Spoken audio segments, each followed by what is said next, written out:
Hello, everyone. Welcome to the second episode of the All Sports Podcast. I'm Steve Wellbaum, and this is my show where we talk about sports. Thank you so much to everybody that responded to the first episode and gave me some feedback. I really take that to heart. I read all the comments, also on my Instagram at The Real Man Official. I do look at those, and I try to just kind of develop what I'm doing here because it's a very free form show. So just thank you to everybody that helped out with that. We got some good stuff planned for today. We actually have some questions, which is good because we didn't have questions last time. But so to start off in the news, I wanted to talk about the NFL, and I wanted to talk about kind of started off with some issues that I've seen with a certain orange and brown clad team in the Cleveland area. So the Cleveland Browns, I think, are a not well-run organization. I know a lot of people talked about in the offseason how great they did with their acquisitions and how Odell Beckham Jr. is a great add to the team. Kareem Hunt at a discount is amazing that they could get him. Talking about how with Jarvis and Baker and all of these little pieces around Baker, there's no way that he's going to regress or have any kind of issues in this offense. Even with that Kiwak far out tight end, I can't think of his name, David Njoku. Like, there was just so many players on that team that they expected Baker to completely settle into his second season, where a lot of people have a big slump. I mean, Tim Tebow had a big slump. Johnny Manziel didn't even get to a slump. Like, a lot of good potential players regress in that second year so much that they kind of need more pieces around them. And I think that's fine. My issue is getting Kareem Hunt and getting Odell Beckham Jr. were both overkill moves that didn't need to happen. In my opinion, I thought that the getting rid of Zeitler and getting Odell Beckham from the Giants was honestly a better move from the Giants than for the Browns, who got the better player. In my opinion, that's kind of a rough take, but I just think with Baker having to force the ball to certain players that thrive on having the ball, it's the and I've talked to a bunch of my friends about this. It's the Russell Westbrook, James Harden issue. There's only one football. So just Baker is having to, he wants to carry the team. He wants to be a big presence on the team, and he wants everyone to look at him and say, this is me, this is the team, I'm putting it on my shoulders. But I just think he doesn't have to do that. All he has to do is get the ball to his playmakers, and he feels like he wants to be everything to the team. And I wish him the best of luck in these coming years, but I'm honestly predicting that his shelf life might be kind of short, considering that he has all of this talent, and in a NFC or an AFC North that is completely, like, I mean, Big Ben's out, Bengals are awful, and the Ravens, honestly, I think with the talent level the Browns have, and they've already beat them once, but the talent level the Browns have, they should be winning that division pretty easily. I know that the O-line's not great. I know that the coach isn't great, but I think you just have to you have these pieces. The Browns need to seriously, like, Super Bowl windows open and close so quickly, especially in the modern NFL. But so you need, as the Browns owner, Jimmy Haslam, you have to get rid of this head coach right now. You have to move on as fast as possible so that you can get as much value out of these core players that are going to have big contracts come up eventually. If I were the Browns today, I would get rid of Freddie Kitchens, because the shelf life for all of these players, they're going to have giant contracts. You don't think Kareem Hunt's going to want a huge contract when he comes back? You don't think Jarvis Landry and Odell Beckham are going to want huge contracts? And Baker, if he lasts long enough to get a new contract, which I think he will at least last long enough to get a new contract. I don't think his career is going to end anytime before then, but you're going to need to win with these guys. So you might as well. And of course, I'm not even talking about the defense with Myles Garrett and Denzel Ward. You're going to have to pay these guys. So I think right now what will happen to the Browns over the course of these next couple of weeks, and I think the Broncos game last weekend really predicted this, but I think Freddie Kitchens will be fired. I think that they will, at this point, they're 2-7. You can still make the playoffs on 2-7, especially in an AFC that's super top heavy. But I just think if I were the Browns today, I'd be kind of reeling it back, maybe put in a couple backups, put in Antonio Callaway, put in Higgins, try to build up your offensive line, try out some new running backs. And I would honestly, at this point, I would kind of give up on the season. At 2-7, like, I know your schedule is going to get really easy coming up, but I don't trust that. If I was Jimmy Haslam, or if I was Freddie Kitchens, I wouldn't trust myself to go into the playoffs. So I'd probably tank too. So that's that. In other news, the NFL playoff race. Speaking of playoffs, right here I have the NFC and AFC leaders. In the AFC, the number 1 seed is New England, then Baltimore, then Houston, then Kansas City for all the divisional winners. And then Buffalo and Indianapolis are in that 5 and 6 spot. And then for the NFC, we have San Francisco, New Orleans, Green Bay, Dallas, Seattle, and Minnesota. In this playoff race, I'm not really that surprised. I am surprised in how Green Bay's division, the NFC North, I'm surprised at how middling they are. I know that Minnesota is still in the wild card spot, but I would not be surprised if Minnesota gets knocked out by either Philly or the Rams. I really like what the Rams or what Philly did against Chicago.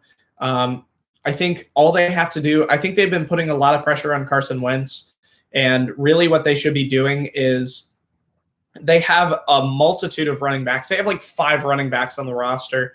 So I just think if they were to use that 3-system running back by committee, even though it hurts my fantasy, which made me mad, having Jordan Howard, because I thought he would be more of a regular target for Carson Wentz.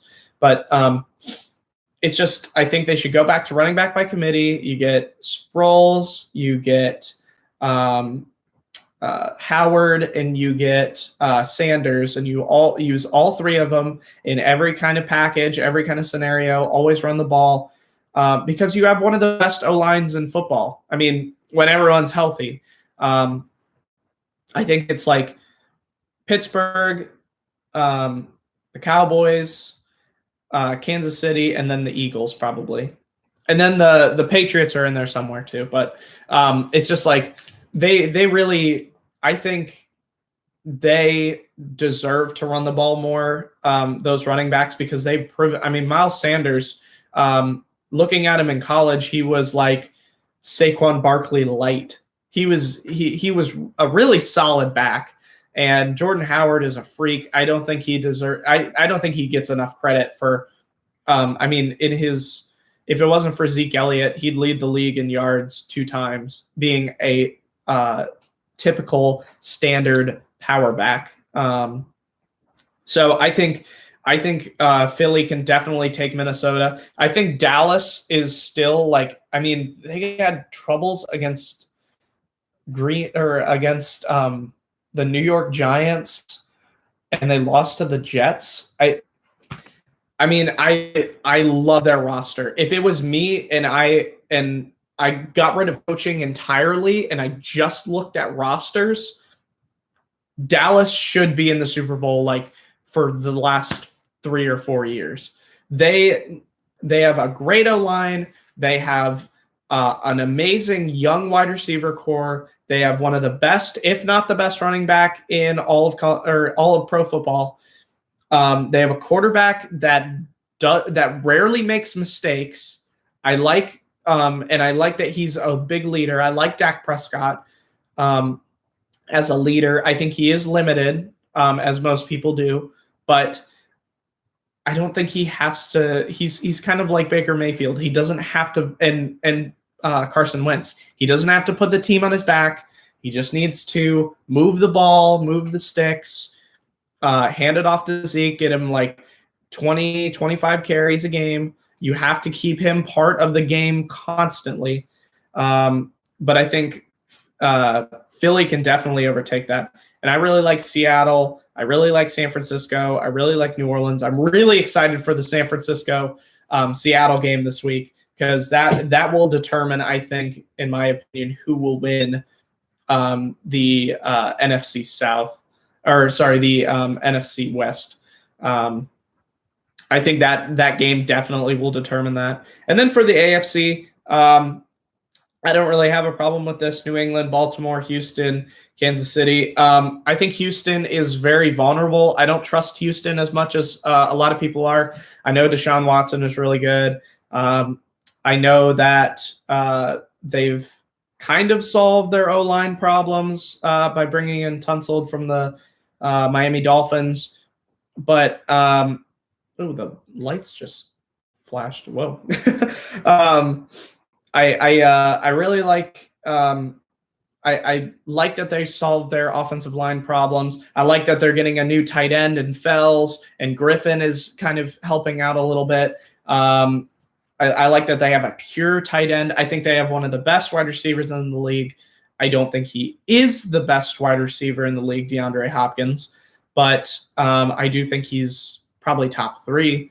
And they have some nice running back pieces with Duke Johnson and Carlos Hyde. And their defense, the secondary isn't great. Adding Bradley Roby helps them, but Bradley Roby has kind of regressed since the Super Bowl win against the Carolina Panthers when he was in Denver. And I think that losing Tyrann Mathieu hurt them a lot, and the huge blow of J.J. Watt leaving is bad with an injury. And I really liked Jadeveon Clowney, and I think his leaving is bad too. So having 3 big pieces leave on defense kind of hurts you, but I think Deshaun Watson is a gunslinger, and I think he can get it done. Though I would not be surprised if Jacoby Brissett came back from injury and led Indy over Houston. And then the there's a couple teams that I think that are out of the race that in the AFC that honestly could get a wild card spot or even take the division. And those teams are the Chargers, the Oakland Raiders, and the Jacksonville Jaguars. And the reason for that is I think Oakland are really starting to gel as a team. I think the Chargers are definitely capable. I think they have a veteran leader, and I think that they really can build off of this win at Green Bay or against Green Bay. I can't remember if it was in Green Bay or not, but they can definitely build off that as long as they figure out this problem at running back. I think the Melvin Gordon holdout meant a lot more to that team than people thought. And Joey Bosa and Melvin Ingram, I think, are the two best pass rush duo, the best pass rush duo, in the NFL. Last year, I thought it was Ndamukong Suh and Aaron Donald, but definitely these two are here to wreck some people. And Jacksonville, I like Jacksonville's roster in some pieces. I think their defense is terrifying. I think losing Jalen Ramsey is actually addition by subtraction for that team, proving that they don't really need him and that all of his drama that he stirred up to try and get traded is kind of childish. And so they're just focused on winning football games. I think Gardner Minshew can definitely win games in this league. I don't think he's going to win any playoff games, but I think he's definitely still deserves an NFL roster spot. Definitely not a starter at this moment. He's kind of like Case Keenum, historically good college prospect that college player that just really has some issues in the NFL. I like Gardner. I like his story. I like the stash. I like the practicing in a jock strap in the complete darkness where no one is at the stadium, and he's got like a bottle of whiskey in his jock strap or something. But like, you know, I gotta see some wins out of teams that aren't named the Cincinnati Bengals. So yeah, and that's kind of what I'm thinking about for the NFC and AFC race. I know that to end off this segment, I wanted to just let you guys know that still we have the Bengals shirt. Still haven't won a game yet, so we're not going to be wearing that this week, sadly. But I'm very depressed that, just as a little side note, I'm very depressed that the Bengals did not, or that the Miami Dolphins rather, won a game this week against the Jets. Me and my friends, fellow football friends, were very excited to see the Miami versus Cincinnati Tank Bowl. That was very exciting to us, but alas, we will not see the perfect Tank Bowl, but we might see a Tank Bowl. So, yep. One more week. Maybe we'll get it done next week. I don't know. So let's switch to college football. The top 25 came out. I agree with it more so than when it than a couple of weeks ago when they had. I think LSU deserves to be number one in the country. I know they haven't won a national championship over the course or in this era we're in the college football playoff era, but I think they definitely deserve the number one spot. I think they're better than every other team that they played against, and I think they deserve to be number one. This is my college football playoff top six. So I got LSU, Ohio State, Clemson, Bama, Oklahoma, and then Oregon to round it off.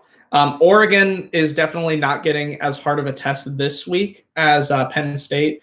If Penn State beats Minnesota this week, I think Penn State can get into my top 6. And honestly, if Minnesota wins against Penn State, I think that's definitely going to shake things up as well. And I haven't seen a lot of Minnesota, but I rest assured I will be watching the Penn State Minnesota game very closely. Being an Ohio State fan, I have to make sure that I got to see what we're playing against if we make it to that Big Ten title game. So I think to kind of go through it, LSU definitely should be number 1. They've beaten the teams that they've had to beat, and the teams that they've beaten are insanely good, with Texas and with Florida and Auburn. Even though Auburn was kind of a scare, it was kind of a close game. I honestly thought Auburn would pull it out, but LSU definitely can take the number 1 spot. Ohio State, they haven't really played anybody outside of Wisconsin, though I really think they did everything they needed to do against Wisconsin and completely dominated that game, which helps them a ton. Wisconsin just looked confused. Like Chase Young, like not just you got to throw a chip, or you have with a tight end or a running back, or you need to like chip Chase Young and you need to like double him up. Like you can't just leave him one-on-one with a guard or with a tight end even. Jesus. He completely bulldozed that roster. I really like Ohio State right now. Also, I'm a fan, so I'm kind of biased, but I definitely think they're the number 2 team in the country. Clemson has had a couple scares here and there. I think if they just focus on Travis Etienne, I think he is the best player in Clemson currently. I think he's honestly, if I was drafting and I needed a running back, I would put Travis Etienne number 1 on my board, just because I would look for Travis Etienne. I thought maybe if I can get there will be some other running backs that'll be higher than him, but he is going to be a late round steal for whoever gets him. He is just a workhorse. He was a little small when he first showed up, but he's definitely coming to his own while being at Clemson. And I really like that Trevor Lawrence is getting a little bit more comfortable this season, though I think Trevor Lawrence will have he does have this issue where he'll have 98% of the time he'll be like first ballot Hall of Famer, first round pick, amazing player, and then like he has maybe 1 or 2 moments in a game where he just throws like an errant pass that's either intercepted or it's just like almost intercepted and it's a really bad throw. But I think in the NFL, they'll adjust to that and they'll fix the issues that he has. And then Alabama, I think Tua not being there puts them down 1 over Clemson, even though I think the backup did pretty okay. And Nick Saban knows how to run a team without a very solid quarterback. I think if any team were to have a quarterback go down, I think it's the best scenario for Alabama. But still, I think, and I honestly don't rate Tua as highly as a lot of other people. I think he benefits from having a great number of skill position players that are going to be NFL stars. Like everybody in that wide receiver core is going to be an NFL star. Like, just get over it. It's going to happen. And then, Oklahoma and Oregon. I like Oklahoma. I think the Kansas State loss is really bad. They should definitely have won that game. I know it was away. I know it's a harsh environment, and a new head coach for Kansas State. But I just think I think Jalen Hurts is starting to show signs of him being a little limited. I don't rate Jalen Hurts very highly, and I think people once Lincoln Riley's kind of got this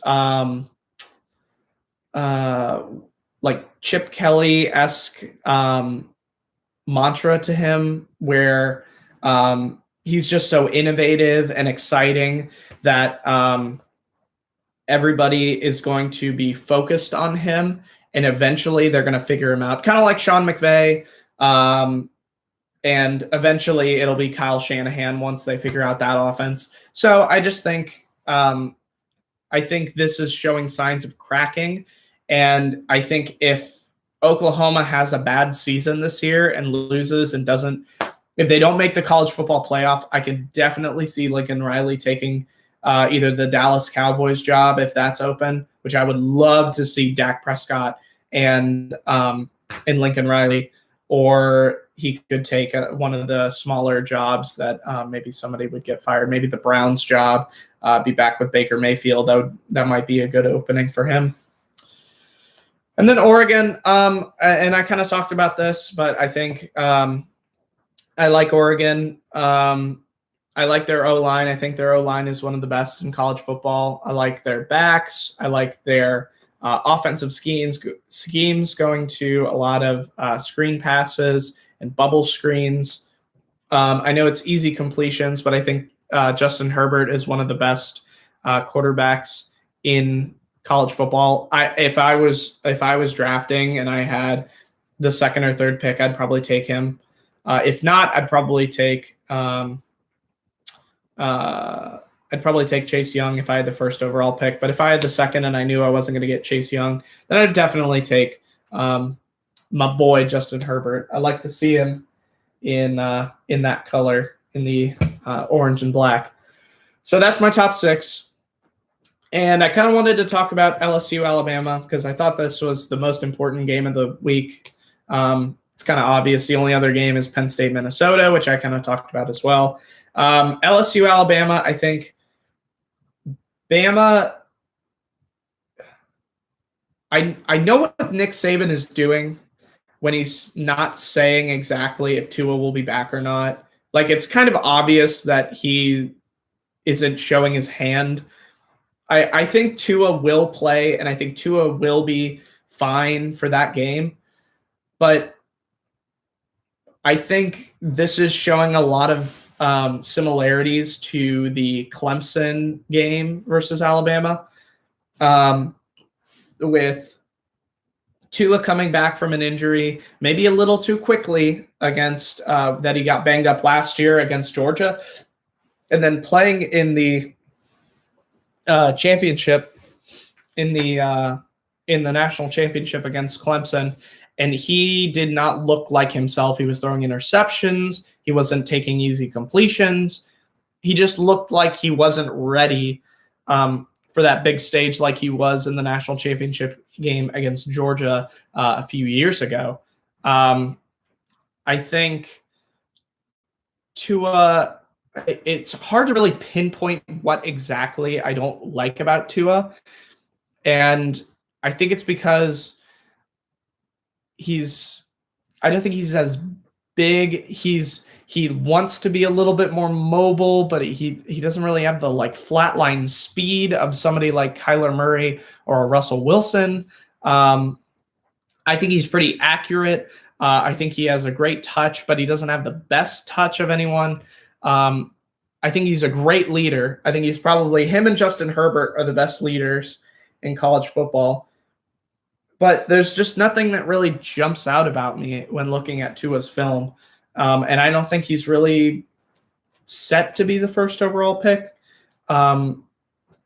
Miami or Cincinnati will definitely have their choice, or New York will definitely have their choice with either quarterback or Chase Young. But I think I I don't really trust it. And LSU, man, I talked about them last week, but gosh, LSU look like they could beat anybody right now. And I think this is their time today Saturday, but I think this is their time to go out and prove themselves as a very strong team to beat in the SEC. And I think the winner of this game will make it to the national championship. I don't trust Georgia, and I don't trust Florida or Auburn. So, and Auburn's pretty far behind now, so I don't really trust them to make it very far. So that's the college football for today. For anybody that know me kind of personally, I am not as well-versed on the NBA. I actually have never gone to an NBA game until just this weekend. I went with a couple buddies of mine. I'll probably post some pictures on Instagram of us at the game. I really enjoyed it. It was a great time. It was the Indiana Pacers versus Cleveland Cavaliers game. I honestly don't really know what I'm a fan of, if I'm a fan of the Pacers or the Cavs. So I just bought a jersey because it was pretty cheap. This is my Victor Oladipo jersey I bought. It was a really cool place. All the Pacers fans were really nice. Everything was the stadium was loud and exciting, even for a team like the Pacers that kind of have some troubles right now. But what I really took away from being at that game was, God, Kevin Love can still play. that's what I took away. And why in God's name did the Milwaukee Bucks get rid of Malcolm Brogdon? I think Malcolm Brogdon in that game was fantastic. He had he knew when to distribute the ball really easily. His three-point shooting was not as amazing as you would think, but still the Milwaukee Bucks needed him. And every time that I'm going to watch the Indiana Pacers this season and the Milwaukee Bucks, I will think, why is Malcolm Brogdon not in a green jersey right now? I think he is going to take over that team in Indiana, especially with Oladipo being out. And honestly, I really like Indiana's I like their little pieces that they have. I think if Oladipo comes back, they could honestly fight for a playoff spot. But Brogdon, oh my gosh, he knew exactly when it was a good idea to distribute the ball. He knew how to get around defenders really easily. I believe he was perfect from the free throw line. I think Milwaukee is really going to regret not having Malcolm Brogdon. And I think this is honestly him being out of there completely changes the way the East is set up, where I think Milwaukee can definitely make a playoff spot. Don't get me wrong. I think Giannis is still a good player. I like Lopez. I like Middleton. But I think they needed another shooter in addition to Middleton, because I think Lopez can have his moments where he's a good shooter, but I don't think he's overall a good shooter. Giannis needs to develop his jump shot. Even though I like Giannis, I like his defense. And then just with its implications in the East, I think the 76ers definitely are going to be better than the Milwaukee Bucks. I think they're going to take the Milwaukee Bucks. I think the Celtics are still going to make the playoffs and be pretty solid. But there's so many teams. Like, I think Miami could make the playoffs. definitely. I think having a veteran like Jimmy Butler in there can really make a team more excited. I know that Jimmy Butler is kind of a head case and he doesn't like to stay where he is and he wants to move around and have the team be all about him, but he's now on a team where it's all about him. So I think I think Miami will definitely make a spot. I think Orlando's really good. Shout out to my cousin in Orlando. I think the Magic have some good pieces, especially their big men. I think that they could fight for a spot. So the East is completely wide open, and I really like that because that gives my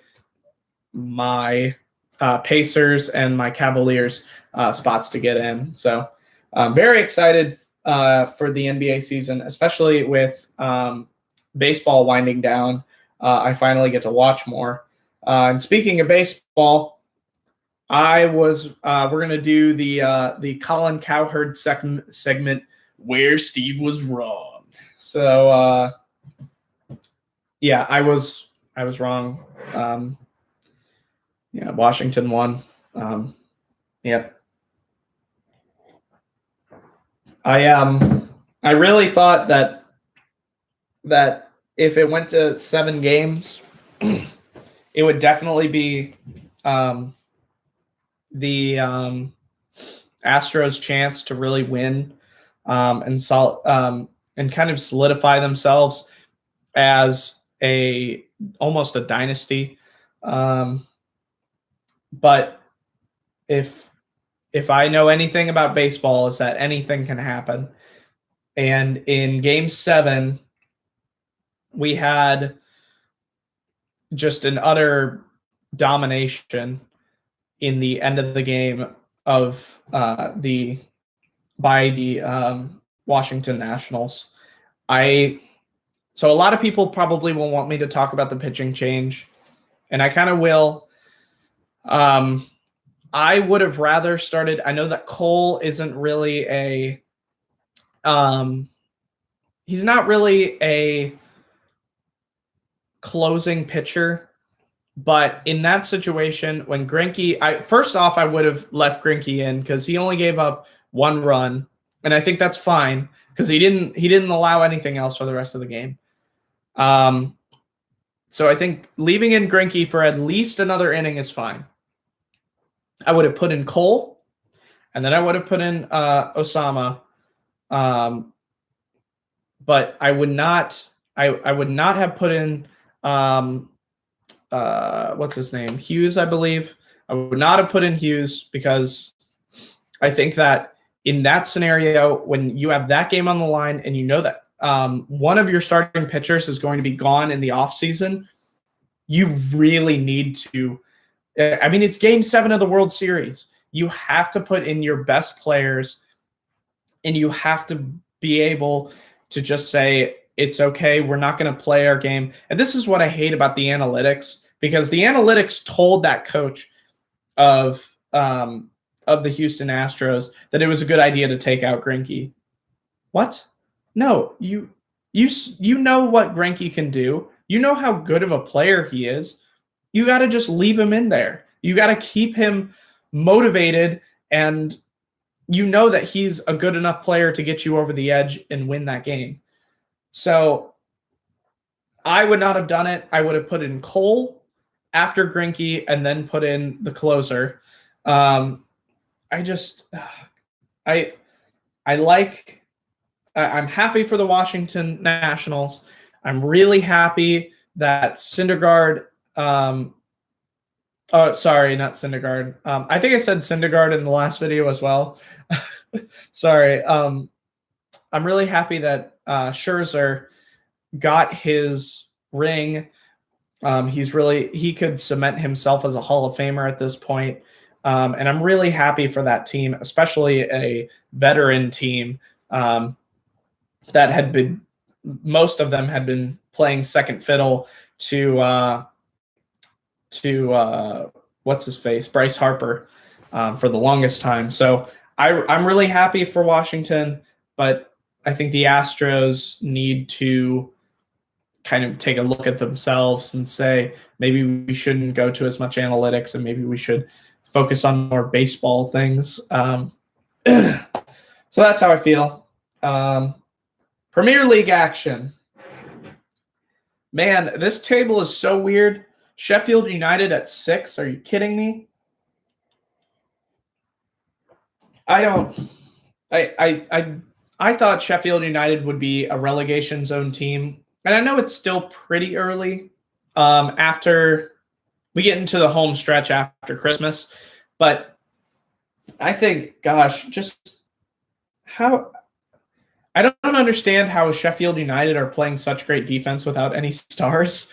I guess we can all put that on the coaching staff. But, gosh, I really hope that Sheffield United kind of get relegated so that Brighton doesn't. But regardless, I'm happy for them.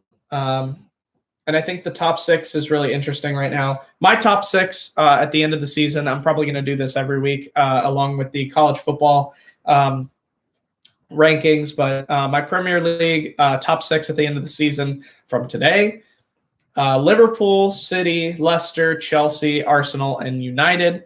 I think Liverpool and City, obviously. Leicester, I think, is a little bit better than Chelsea. I think they have more veteran players. Chelsea is super young, but I think they definitely can make it back into the championship football. Arsenal, I don't trust at all. They are imploding, and honestly, they could be out of my top 6 within a couple of weeks. They have issues with their captain, Xhaka, with everything that happened with him. Walking off the field, flipping off fans, him getting booed.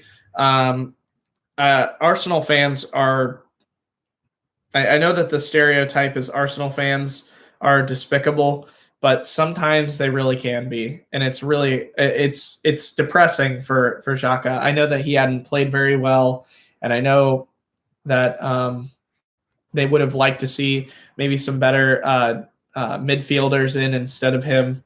But I just think you can't disrespect him like that. I don't think anybody deserves that. So whatever. I'll get off my soapbox for that. And 6 United. I think what will happen to United is they are going to have to get rid of Ollie. And my thing is, there's a ton of people that can, a ton of teams that could take that top 6 spot. I just think that of any of them, I think United have the personnel to win. And I think they have experience being a top 6 club. And I think they honestly have a chance of winning the Europa League this year, which also helps them. So I think Manchester United will eventually get their head out of their butts and probably get rid of Ole Gunnar Solskjaer, just because he doesn't have that ability to take them to the next level. I know he was a great story, but I think it's time that they I think they're going to move away from him pretty shortly. I mean, United is such a historic club that they wouldn't let that be able to happen. And I wanted to kind of talk about the Liverpool-Man City matchup that's this weekend. Also, Brighton-Man United is also this weekend. Watch out for that. United, you might just slip up. But I think Liverpool and City, I think where do I start with this? I think they're both at a point where they're both at the top of their game. They're both playing their best football. I think Liverpool has had a couple scares here and there, but I mean, they still haven't lost a game. I honestly think City will win this game. My prediction is probably it'll be 3-2 to United, or to City rather. Excuse me. I like City's roster a lot more than Liverpool's in regards to their midfield. I think they have the best midfield in all of the Premier League, and they probably, with a few exceptions, they might have the best midfield in all of world football. I think they're trying to get Gabriel Jesus more involved and kind of move away from Aguero as he's getting older. And I really like that they're trying to build some younger players. I think Gabriel Jesus could get a goal in this game. And Raheem Sterling has been killing it. He's been amazing all season. I think he's one of the best right wing players in all of world football. I think he's comparable to Salah, though I don't know if he's better or not. We're gonna have to see with this game, honestly. And I like Liverpool. I like their back four.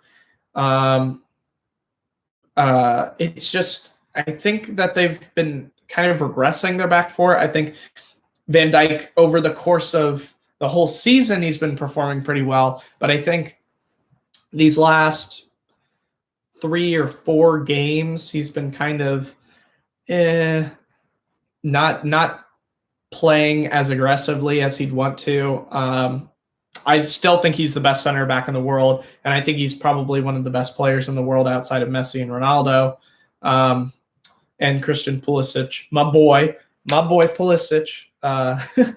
I'm definitely gonna talk about him later, but I think City and Liverpool definitely will have they will have a close game, and I think City would win. I like Liverpool's attacking players, and their back four is still really good, but I don't trust their midfield, and I think that's where a lot of games are played, especially against City, where they count on possession 24/7, and they will wear down Liverpool just because Liverpool wants to gag and press all the time, and I think that City know how to kind of exploit that, and with all that aggression, they can really get them on the counterattack. So definitely think City will win that, but honestly, it could go either way. Liverpool's a really good team. They're both extremely well coached. So yeah. And to kind of talk about world soccer, I wanted to talk about Christian Pulisic for a second.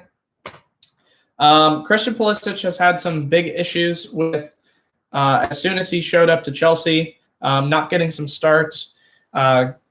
He could honestly play either wing and at offensive midfielder, and he still didn't get any starts. They put in Mason Mount, an offensive midfielder. They put in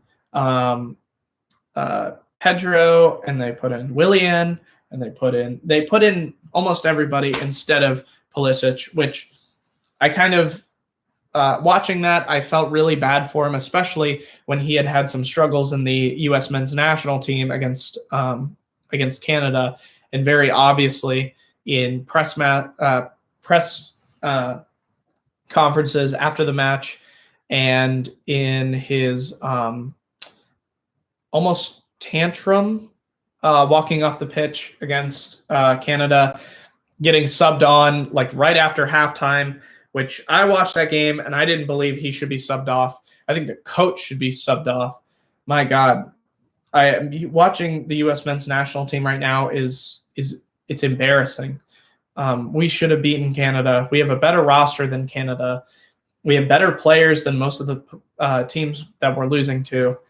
And I just think the U.S. men's national team really needs to get it together here, or else like people will stop tuning in.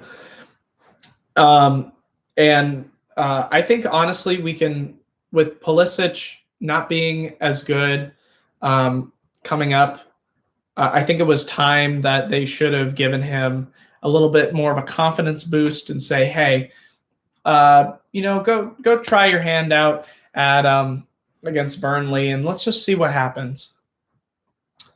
1 goal, 2 goals, 3 goals for Christian Pulisic.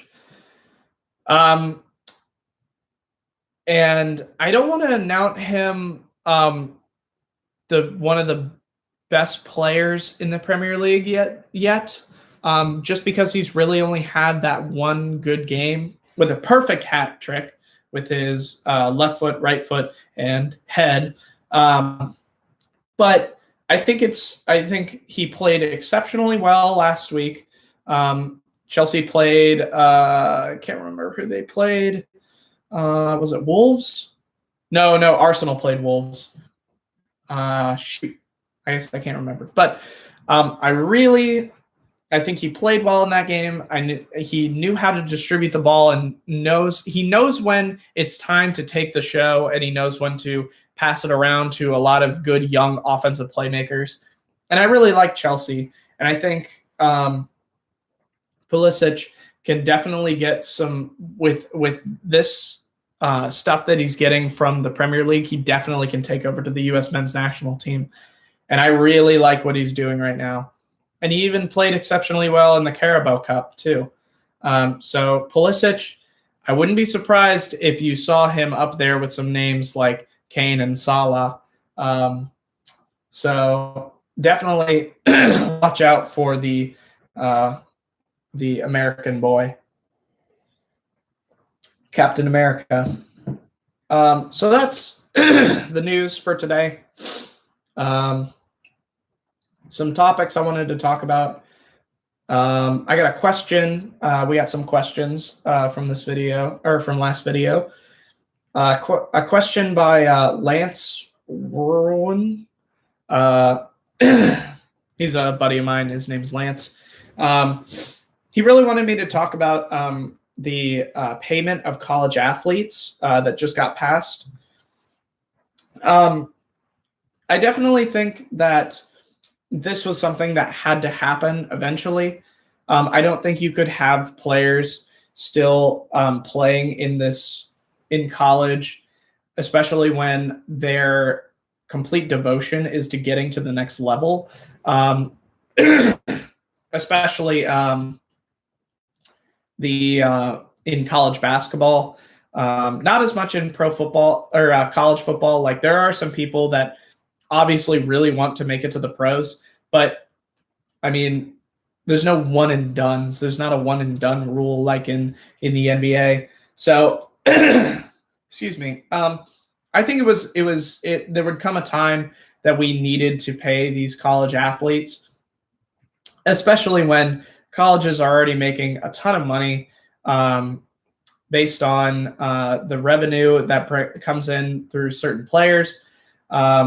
Like Johnny Manziel, oh my gosh, Texas A&M became a huge brand all because of Johnny Manziel and the playmaking ability that he had when he was there. And I think colleges don't have to, when you say paying college players, I don't think you need to like put them on a salary. I don't think you need to give them a check when they leave the college. I think honestly, all you have to do is do it revenue sales by jerseys. Like, colleges already won't want really to pay these players. And the only thing that college players, I think, should be able to do is use their name to they can be able to sell jerseys that they've worn and memorabilia that they want to get rid of. I think it's completely fair. I don't think if it's their personal possessions, I don't think it should be up to somebody else to say, oh, well, you need to hang on to this because this is important and you can't be making money off of your name. I think if they want to do autographs and sign things, they can do it for money, 100%. And I don't think the proceeds should go to the school. I think they have success. They should be able to make money off that. And then I think they should be allowed to be in brand endorsements. I know a ton of companies would really want Joe Burrow right now, and would want some like Tua Tagovailoa, even to do some like local commercials. I think brand sell. If you want to be able to make some money, I don't think that the college should really dictate that. I think it should be the only thing that college should dictate is your jersey sales. And what I mean by that is, let's say I am Cardale Jones of Ohio State. No, let's say I'm Terrell Pryor of Ohio State. I wear the number 2 jersey. I am a quarterback. I am an NFL prospect. I'm a really solid player. I have a lot of fans, and I decide that I want to, what's been going on has been people have been buying the number 2 jersey because I'm a very solid player and I'm really good. I should get a certain cut. If not, I should get probably 25% to 50% of all profits from that number 2 jersey, because I'm the one that's been putting the production on the field. I'm the one that's been going out there and risking my my physical abilities for this. So I feel like I deserve to get a cut of anything that happens, which is something that I really would want. A lot of people would say, okay, well, what about the volleyball team where they don't get a lot of, or what about other sports that don't really have, that aren't as big as maybe college basketball or college football? In that case, I think that's why the jersey sales are really important, because with if people want to buy the jersey, it's because they've been performing super well. I mean, if you can always, it just depends on what school will offer jerseys of certain players. So they might not have volleyball jerseys for sale. They might not have softball jerseys for sale. But if the school wants to supply that, and then I think that would be better for that team. And I think you would have to sign a contract between your school and you and whatever the jersey manufacturer is, to make sure that you all get compensated fairly for the jersey being produced. And you can put the names on the jerseys as well. So anytime anybody walks around with a Tim Tebow jersey, Tim Tebow should get a cut of that. So that's just my philosophy on the paying of college players. I don't think it's going to be really messy, and a lot of people are going to have a lot of opinions. So leave your opinion on comments of what you think would be best. And let's go to the rest of the questions. So I got a question from Caleb, a friend of mine, asking about what my opinions were on Ryan Day's start at Ohio State. My thing on Ryan Day is I like his play design, and my thing is they haven't really played anybody too difficult at the moment. They played a lot of B to C level teams, and I like that Ryan Day has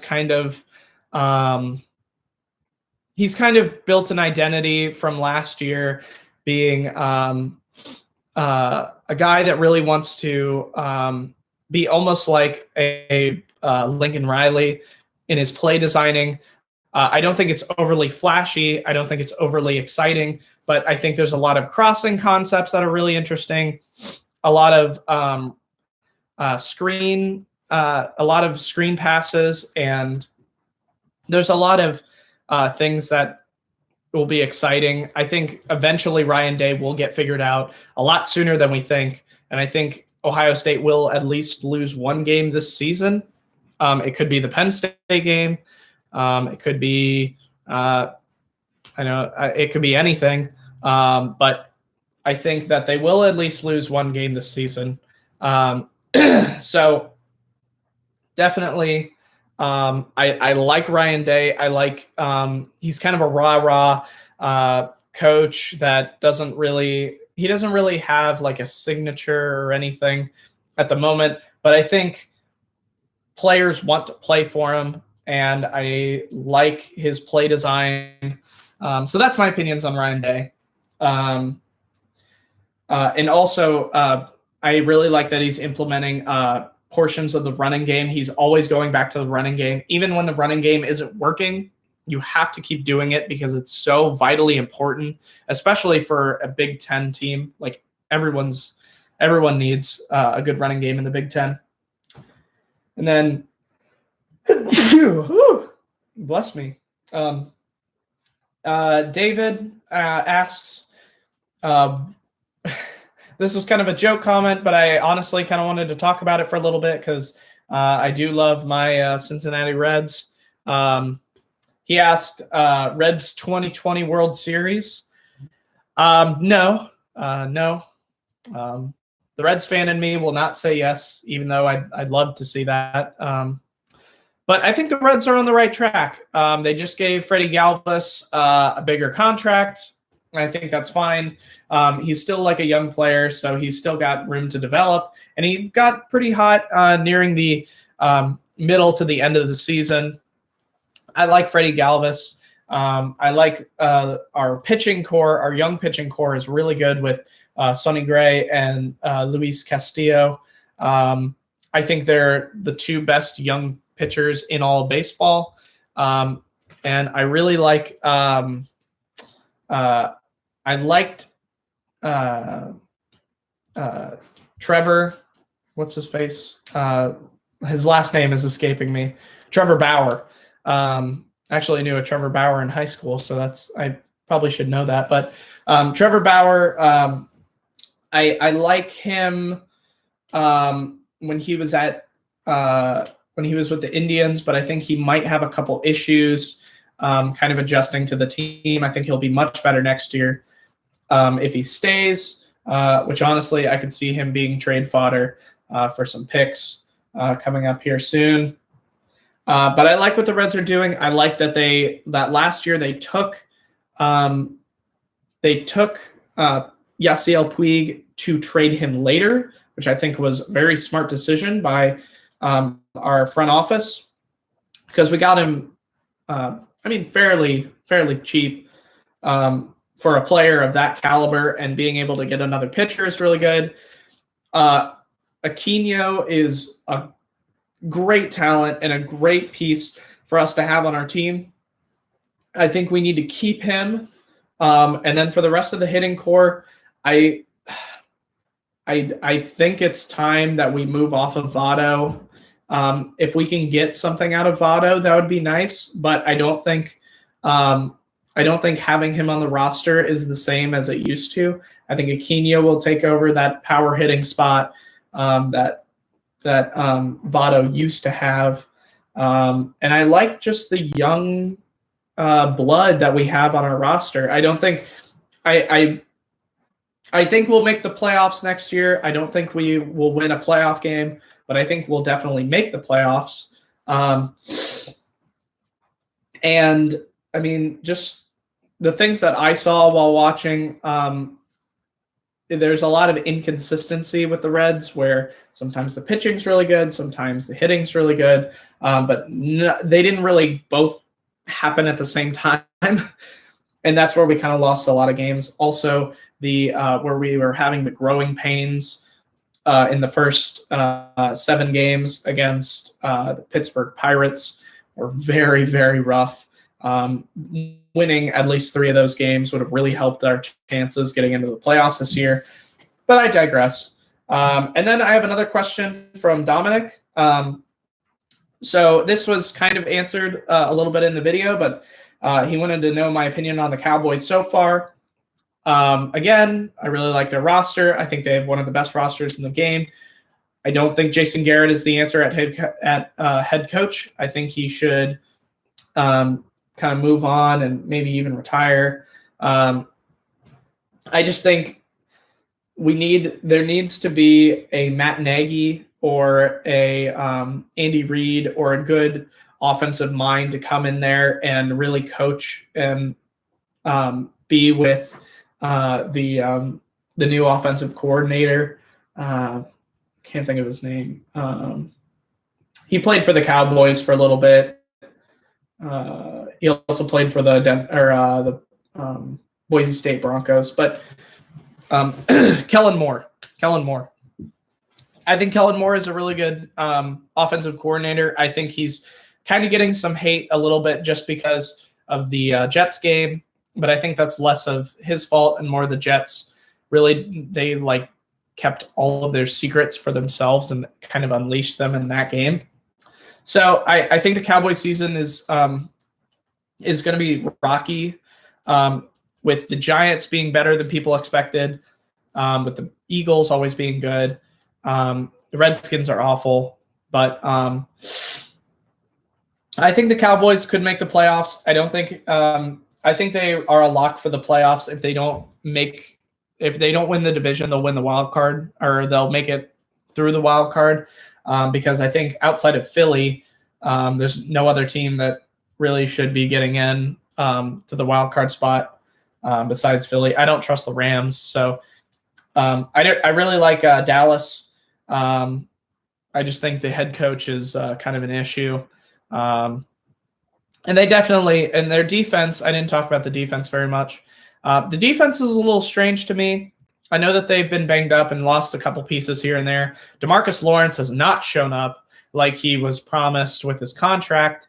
I do think Van Der Esch and Smith are one of the best linebacking duos in football, but I really wish that they had some better secondary pieces, especially I know Byron Jones is really good, but I think if they would have gotten an Earl Thomas, if they would have, I know that's another contract to throw onto the pile, but if they were to get Earl Thomas, they would have been really good. And then my last question is from Sam, my little brother actually, asked me about my Tank Bowl champions. And honestly, I don't want to sound biased here, but I think this team right here is my Tank Bowl champion. I think Miami kind of screwed themselves by beating the Jets. I think if Cincinnati wins one game, it would be against Miami, which would make Miami the number one pick. But I still think Miami has a better team. Miami will now that they aren't in the 0-16 realm right now, they're going to start losing some games pretty quickly, which might hurt their chances. But I think Cincinnati doesn't even have the capability of beating any NFL team. I don't even think Cincinnati would have the capability of beating like an Ohio State or a Clemson or an Alabama. Like I just don't think it could happen. So I think the Bengals, because I think they will lose the Miami game. If they beat Miami, then Miami would definitely win the Tank Bowl. They also play the Jets, which is a tough competition because the Jets are obviously completely terrible. But I think that Cincinnati will definitely. They're definitely the favorite to win the Tank Bowl. So, and that's about it. That's the All Sports Podcast for Tuesday, November the 5th. Shout out to my buddy Zach. It's his birthday today. Happy birthday, Zach. Sorry I talked some crap about the your Arsenal football club, but still love you. And yeah.